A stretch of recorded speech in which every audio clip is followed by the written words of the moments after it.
Namaskar दोस्तों, welcome to my YouTube channel where today I'll tell you about the new development that took place in 2022. दोस्तों ये बहुत जरूरी है हमें ये समझना और याद रखना कि हमारे फील्ड में ऐसे पिछले साल क्या क्या डेवलपमेंट हुए। 2023 में हम उन्हीं नॉलेज के साथ आगे बढ़ेंगे और अपने फील्ड में एक्सेल कर पाएंगे। कहीं ऐसा ना हो कि ये सारे नॉलेज कस्टमर को पता हो और हमें ना पता हो, तो ऐसे में हमारी बेइज्जती हो जाती है। तो मैं जो भी पॉइंट अभी बताने जा रहा हूं वो 25 नवंबर 2022 में IRDA ने प्रेस रिलीज के माध्यम से हम लोगों को बताया कि नए जमाने में ये जो अमृत काल शुरू हो चुका है, इस अमृत काल जो 2047 तक चलने वाला है, इस अमृत काल में भारत के इंश्योरेंस इंडस्ट्री में ऐसे क्या बदलाव आ रहे हैं जिससे मार्केट में फायदा हो, मार्केट में कस्टमर को फायदा हो, एडवाइजर को फायदा हो, हमारे कंपनीज को फायदा हो। तो सबसे पहला जो अनाउंसमेंट है दोस्तों, वो बहुत बड़ा अनाउंसमेंट है। आप सुनकर गदगद हो जाएंगे कि इंश्योरेंस इंडस्ट्री में IRDA का जो सबसे बड़ा बदलाव है वो ये कहता है कि 2047 तक भारत के हर एक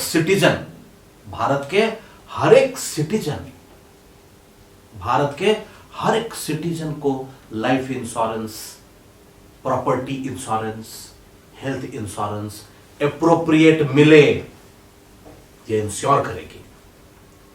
दूसरा सबसे इंपॉर्टेंट है कि every enterprise, every corporate must be supported by appropriate business insurance solutions. यानी कॉर्पोरेट एम्प्लॉय सॉल्यूशंस के बाहर हैं, बिजनेस इंश्योरेंस के बाहर हैं। क्यों? क्योंकि IRDA का फोकस काफी ज्यादा बिजनेस इंश्योरेंस पे भी बढ़ेगा इस साल। और जो तीसरा सबसे इंपॉर्टेंट पॉइंट था कि इंश्योरेंस इंडस्ट्री को ग्लोबली अट्रैक्टिव बनाना, ताकि विदेशों के इन्वेस्टमेंट्स, विदेशों के नए आइडियाज एंड टेक्नोलॉजी हमारे इंश्योरेंस सेक्टर को अच्छा बना सके, सुदृढ़ बना सके, हमारे कस्टमर को ज्यादा से ज्यादा फायदा पहुंचा सके। अब इस ड्रीम को पूरा करने के लिए इंश्योरेंस इंडस्ट्री क्या कर रही है, कैसे करेगी? तो देखिए जी, इंश्योरेंस इंडस्ट्री के 3 मेन पिलर होते हैं। समझिएगा, ध्यान से समझिएगा। इंश्योरेंस इंडस्ट्री के 3 मेन पिलर होते हैं। पहला customer, that is the policy holders. दूसरा कंपनी, यानी कि इंश्योरेंस प्रोवाइडर। और तीसरा इंश्योरेंस डिस्ट्रीब्यूटर, यानी कि एजेंट, यानी कि एडवाइजर, यानी कि हमारे एसोसिएट्स। ये जो इंटरमीडियरीज हैं, they are the important aspect in the 3 pillars, because they are going to take the product from company to customer. तो कंपनी में ऐसे क्या डेवलपमेंट होंगे जिस डेवलपमेंट को हमारे आदमी, यानी हमारे एडवाइजर्स, हमारे एजेंट, वो कस्टमर तक ले जाएंगे। अब इस तीनों में जरा आप समझने का कोशिश करिएगा। ये 3 मेन पिलर है और इस तीनों में थोड़े से बदलाव आने के प्रपोजल्स हैं। पहला कस्टमर। नाउ कस्टमर्स के लिए कंपनी ने बिल्कुल ही दरवाजा खोल दिया है। IRDA ने जो नियम बनाए हैं कि अब आप कस्टमर के नीड के हिसाब से जल्दी प्रोडक्ट लेकर आप मार्केट में जा सकते हैं। IRDA के अप्रूवल्स फास्ट आएंगे, इतने फास्ट कि पहले आप प्रोडक्ट मार्केट में दे के और फिर अगर आपको IRDA से अप्रूवल लेना है वो भी कर सकते हैं। IRDA ने इतना खुला दिल दिखाया है। दूसरा, कस्टमर के लिए बहुत इंपॉर्टेंट है ग्रीवेंस रिड्रेसल सिस्टम, यानी कंप्लेंट्स, यानी कि उनको कोई रॉन्ग प्रोडक्ट बिक गया हो या कोई मिससेलिंग हो गया हो, उसमें हमारे कस्टमर्स को सॉल्यूशन जल्दी मिलना चाहिए।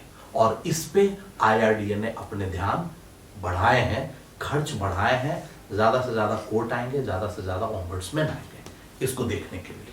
और तीसरा जो हमारा इंश्योरेंस प्रोवाइडर है कंपनी के लिए, जो कंपनी के लिए बदलाव आए हैं वो मैं बताता हूं कि कंपनी को ईज ऑफ डूइंग बिजनेस करने के लिए, फॉर एग्जांपल कि अब कंपनी को अपना बिजनेस एक्सपैंड करना है तो उसके लिए ब्रांचेस खोलने चाहिए।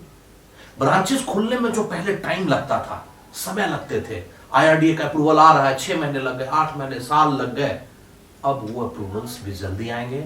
ज्यादा से ज्यादा ब्रांचेस आप जल्दी से जल्दी खोल सकते हैं। जो आईआरडीए अपने लिए कुछ बदलाव लाए हैं, आईआरडीए ने ये माना है कि हां हमें भी मार्केट डायनेमिक्स के हिसाब से हमें भी मैच करना चाहिए और क्विक मैच करना चाहिए। वो जो कमियां हैं वो आईआरडीए दूर करने जा रही है। कैसे? तो by innovations, by supporting the competitions, by adapting the technology. ये सारे रास्ते होंगे जिससे आईआरडीए मार्केट डायनेमिक्स में जो चेंजेस आ रहे हैं उसमें क्विक अपने आप को अडेप्ट करेगी।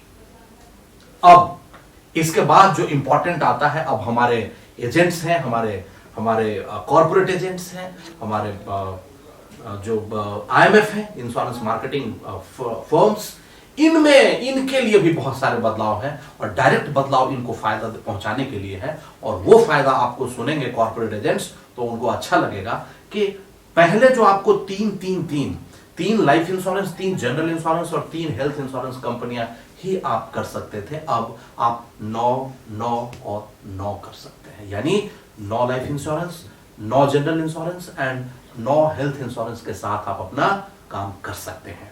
जो हमारे इंश्योरेंस मार्केटिंग फर्म्स है आईएमएफ, वो आईएमएफ भी पहले 2 कर सकते थे, यानी 2 लाइफ, 2 जनरल और 2 हेल्थ कर सकते थे। अब वो बढ़ाकर 6 कर दिए हैं, यानी 6 कंपनियों के साथ आप काम कर सकते हैं। ये बहुत बड़ा बदलाव है ना। अब कंपनीज में भी थोड़ा सा डेवलपमेंट के लिए सॉल्वेंसी मार्जिन आप समझते होंगे। सॉल्वेंसी मार्जिन में भी कंपनियों को आईआरडीए ने थोड़ा ईज किया है और उस ईज के हिसाब से उन कंपनी जैसे कि आपके जो जनरल इंश्योरेंस की कंपनियां हैं उनको 1460 करोड़ अब ज्यादा मिल जाएंगे अपने एक्सपेंसेस के लिए, अपने एफिशिएंसी को बढ़ाने के लिए। और लाइफ इंश्योरेंस सेक्टर्स में 2000 करोड़ रुपए उस सॉल्वेंसी मार्जिन को ईज करने की वजह से मिलता है। तो इससे हमारे नए डेवलपमेंट्स होंगे और एडवाइजर्स और कस्टमर्स और कंपनीज को फायदा होगा। एक बहुत इंपॉर्टेंट और लास्ट पॉइंट मैं डिस्कस करना चाहता हूं दोस्तों, और वो ये है कमीशन रेगुलेशंस, जिसके लिए आप बहुत ही हमारे एडवाइजर्स और एजेंट भाई इंतजार कर रहे होंगे कि आफ्टर ऑल हमारे कमीशन में क्या बदलाव आया। कई लोग कहते हैं बढ़ गया, घट गया। ऐसी कोई बात नहीं है। आपको कॉन्सेप्ट समझने की जरूरत है। हाँ बिल्कुल बढ़ा है और किसी में घट भी सकता है, तो आपको समझने की जरूरत है कॉन्सेप्ट को। वो क्या है? तो पहले क्या होता था कि प्रोडक्ट में, स्पेसिफिक प्रोडक्ट में एकदम फिक्स कमीशन होता था कि भाई इस प्रोडक्ट में आप इतने ही कमीशन दे सकते हो। अब जो कमीशन वाला स्लैब, कमीशन का जो पैसा है और जो हमारे मैनेजमेंट एक्सपेंसेस थे, ये दोनों को मर्ज कर दिया गया। मतलब क्या हुआ समझिएगा। मतलब ये है कि फॉर एग्जांपल कि पहले आपकी पहली पॉलिसी की पहली पैसे प्रीमियम आया तो 100 रुपए का प्रीमियम पहले आया, तो फॉर एग्जांपल कि अब 30% आपको कमीशन के लिए फिक्स किया गया था और 30 रुपए आपको मैनेजमेंट एक्सपेंस के लिए दिया गया। तो अब आप 30 रुपए तो कमीशन आपको देना ही पड़ेगा जी, और 30% आप मार्केटिंग एक्सपेंसेस, अदर एक्सपेंसेस में आप खर्च कर सकते हैं। That is called management expense. अब कहता है कि नहीं, 60 रुपए मैंने आपको टोटल दे दिया जी, 100 रुपए में मैंने 60 दे दिया, उसमें मैनेजमेंट एक्सपेंस भी है और कमीशन भी जुड़ा हुआ है। अब कंपनी अपने तरफ से अगर चाहे तो किसी प्रोडक्ट पे वो अपना मैनेजमेंट एक्सपेंस कम कर ले और कमीशन ज्यादा कर दे। तो जहां 30% है वहां 40% कर दे और 20% मैनेजमेंट एक्सपेंस हो जाए। चूंकि नए नए प्रोडक्ट आएंगे तो कंपनी के पास जल्दी आएंगे, तो कंपनी के पास मैनेजमेंट एक्सपेंस के पैसे थोड़े बहुत वो कमीशन में आ सकता है और इसमें कई जो नए प्रोडक्ट होंगे उस पर कमीशन ज्यादा भी आ सकता है और कई में कमीशन कम भी आ सकते हैं। रिन्यूअल्स में भी बढ़ने घटने के चांसेस हैं। हो सकता है कि रिन्यूअल्स 5% से बढ़ाकर 10% कर दिया जाए। हो सकता है फर्स्ट ईयर प्रीमियम कमीशन जो है वो 30% से घटा के 20% कर दिया जाए, 25% कर दिया जाए। तो इस तरीके से वो 10 रिन्यूअल्स और फर्स्ट ईयर कमीशन, ये सारे जो अब अथॉरिटी हैं ये अब कंपनी के पास है। कंपनी कभी नहीं चाहेगी कि उनके एडवाइजर को नुकसान हो। ध्यान रहे, कंपनी कभी नहीं चाहेगी कि उनके एडवाइजर को नुकसान हो। इसका मतलब है कि कंपनी हर हमेशा अपने डिस्ट्रीब्यूटर को खुश करके ही ज्यादा से ज्यादा प्रोडक्ट बेचना पसंद करेगी। तो मैं इसके बाद जो फाइनल यही कहना चाहूंगा कि ये सारे नॉलेज आप बिल्कुल याद रखिए, ध्यान रखिए और अपने मार्केट में जाने से पहले इन सब चीजों को ध्यान रख के अपने कस्टमर के सामने जाएं।